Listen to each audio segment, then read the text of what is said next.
Estimadas hermanas y hermanos del curso de Filocalía, hoy abordamos el séptimo y el octavo pensamiento vicioso, según Casiano el Romano, en el contexto del discurso que él enviara al obispo Castor sobre los 8 pensamientos viciosos. Hoy nos toca acercarnos al tema de la vanagloria y al tema de la soberbia. Casiano dice que estos dos últimos pensamientos viciosos son los más terribles porque nos atacan de raíz, tanto al cuerpo como al alma. Establezcamos primero una distinción, un matiz que los diferencie, porque en principio, en una mirada superficial, la vanagloria y la soberbia parecen lo mismo. De hecho, son muy parientes, pero hay una distinción importante que hace Casiano. La vanagloria, es decir, este reconocimiento inútil, esta gloria vana que no sirve para nada, tiene su énfasis en la búsqueda del prestigio, de la aceptación, de la estima de los semejantes. Al que está sumido en el espíritu de la vanagloria, lo que le importa es el reconocimiento ajeno sobre sí mismo. En cambio, la soberbia tiene su énfasis en lo siguiente. Yo considero que mis particulares virtudes, si es que las hubiera, se deben a mi mérito y no a la gracia de Dios. La vanagloria se ocupa de envanecernos adelante de los demás y la soberbia es algo más interior en el cual abonamos y sostenemos la creencia y la sensación de que nuestros atributos, sean cuales fueren, son por obra nuestra, son como resultado de nuestros méritos y no por la gracia de Dios. Es decir, la soberbia nos hace olvidar que somos criaturas, que la existencia se la debemos al Creador y que por ende todo lo que venga en ella también depende de la voluntad de Dios. Pero centrándonos más ahora al principio del vídeo en el tema de la vanagloria, les quiero destacar 3 aspectos que he sintetizado de lo que dice Casiano el Romano. Él dice, a ver en las notas, dice que es una pasión multiforme que en cualquier ocupación nos seduce y que las fantasías son un arma privilegiada mediante la cual la vanagloria nos domina. Esto de las fantasías, es decir, la divagación de los pensamientos, la construcción de un relato interior sobre nosotros mismos, es un cimiento importante de la vanagloria.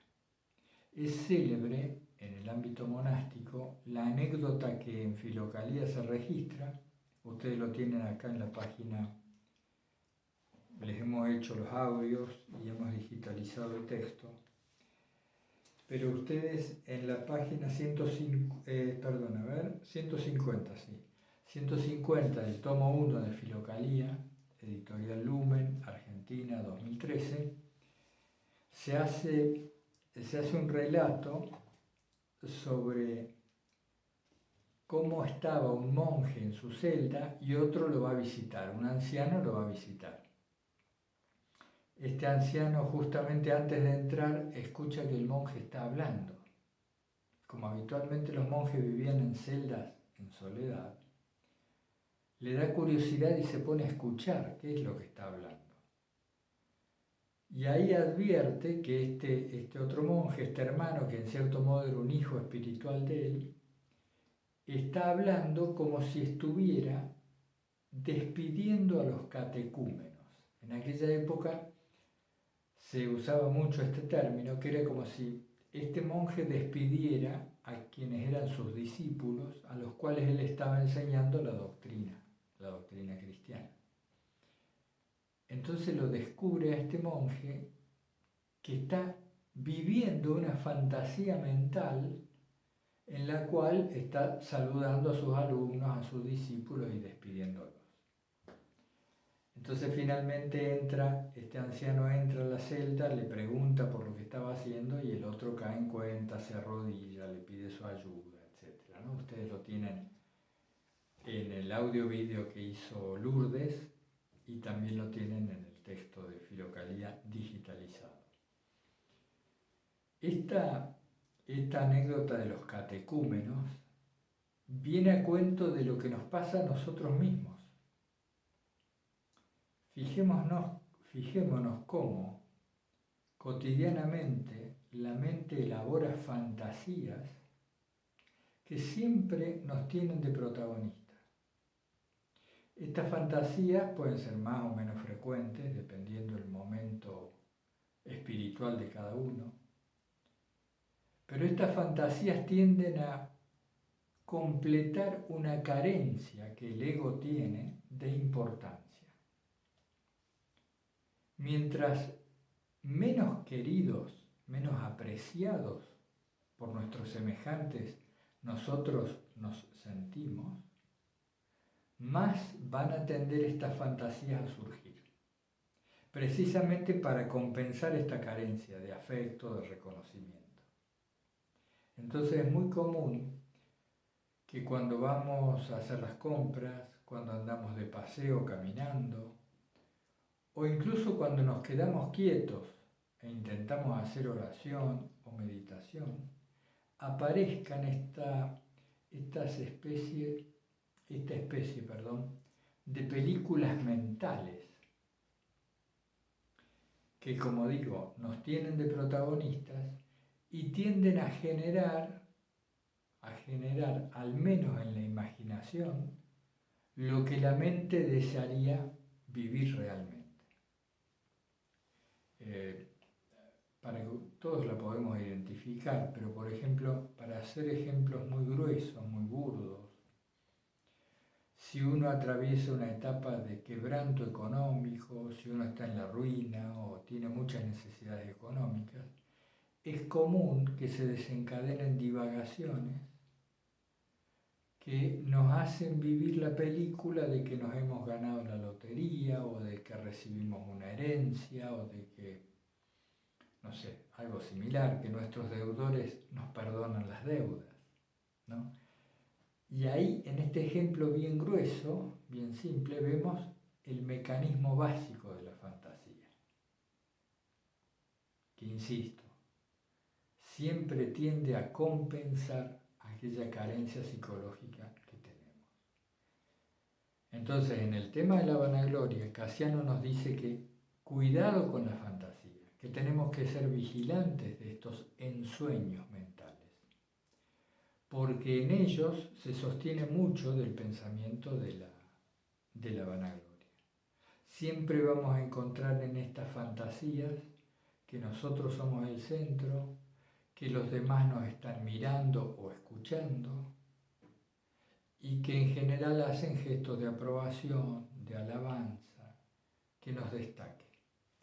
Como podrán ver, hermanos, esto es muy risible, es muy patético, en cierto modo nos avergüenza y entristece. No debemos dramatizarlo en exceso, sino tratar de atender a ello, ser vigilantes y transformarlo. ¿Por qué? Porque si no vivimos una vida ficticia que sostiene al ego y nos aleja de la elevación espiritual. Tan simple como eso. Tenemos que ser capaces de atender a nuestras divagaciones, revisarlas, mirarlas y ver cómo operan en nuestro cotidiano.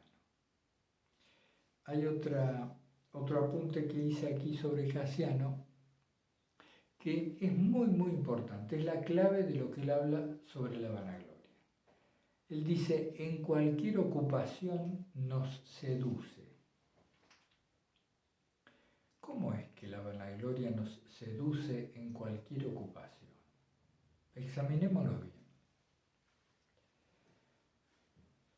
Si vamos a suponer que uno escribe algo, si uno escribe algo muy bien, vamos a suponer una poesía, y esa poesía nosotros vemos que está bien escrita, se la mostramos a nuestros amigos y nos dicen qué bien que la has escrito, etc. La vanagloria nos actúa, nos opera por este prestigio. Es decir, vamos a llamarle, nos opera por el bien, hemos hecho un bien. Pero si nosotros somos muy malos, le hemos escrito muy mal y nos damos cuenta que nunca más vamos a poder escribir nada porque somos pésimos para escribir, la vanagloria nos ataca igualmente, porque nos ataca adoptando una cierta humildad en la cual nosotros decimos somos absolutamente incapaces de escribir algo bien. Y en este extremo de la incapacidad, afirmándose en la incapacidad, la vanagloria nos transforma, nos hace ver esto como una virtud.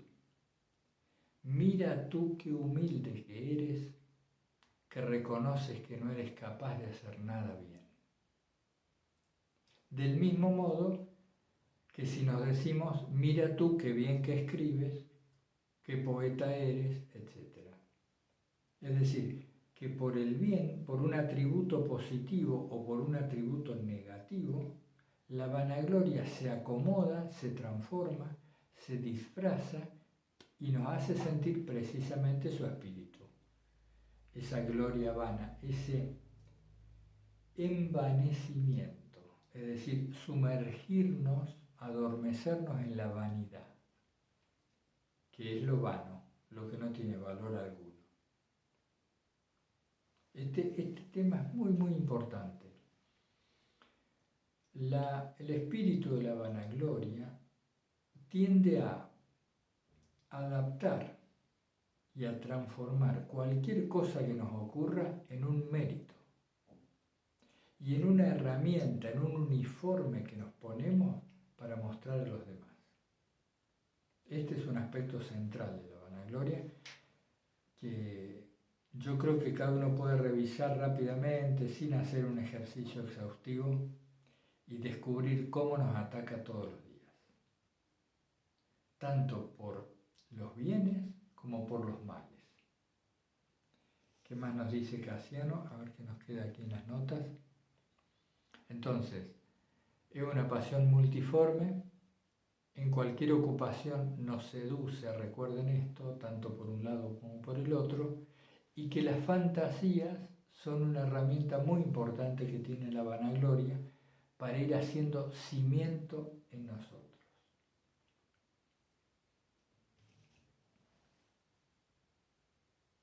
Fíjense que la vanagloria busca el reconocimiento de los demás. Nosotros queremos ser reconocidos por los demás. Queremos tener prestigio, esto es establecernos en una cierta jerarquía, donde por supuesto todo aquel que nos admira, todo aquel que nos alaba, todo aquel que nos reconoce, nos pone por encima. Entonces nosotros nos situamos por encima buscando la gloria de los demás, esta vana gloria. Y esta especie de energía, si se permite el término, que nos brinda la atención ajena sobre nosotros mismos, nos hace crecer la imagen que tenemos de nosotros mismos. En términos más técnicos, la representación de sí mismo que tenemos. En otras palabras, no es más que el ego, la personalidad. Lo que no somos. Esta falsedad, esta egoicidad, que es lo falso en nuestra vida, nos aleja de lo que esencialmente somos, del fondo del alma, o que en el contexto filocálico le llamamos la tierra del corazón, el espacio del corazón. Vamos a abordar ahora un poco este tema de la representación de sí mismo, pero luego de tratar sobre la soberbia.